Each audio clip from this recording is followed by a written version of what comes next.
मित्रांनो, आत्ता आपण आलो आहोत कर्जतमधल्या फेमस खोत वडेवाले यांच्या शॉपवरती। कर्जतमधली ही सर्वात भव्य दिव्य अशी विठ्ठलाची मूर्ती, हा श्रीराम पूल आणि त्याच्यासमोरच हा फेमस असा खोत वडेवाले। सो आपण ट्राय करणार आहोत इथला वडापाव आणि समोसा, आणि इथली पंढरपुरी चहासुद्धा फार फेमस आहे। इकडे ह्या चटण्या अशा ठेवलेल्या आहेत, लाल चटणी, ठेचा आणि मिरची, हे अनलिमिटेड आहेत।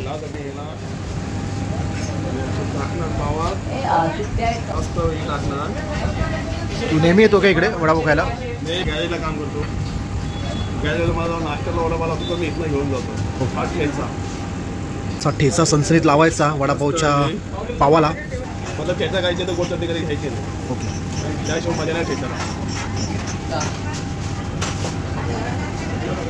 बेस्ट आपलं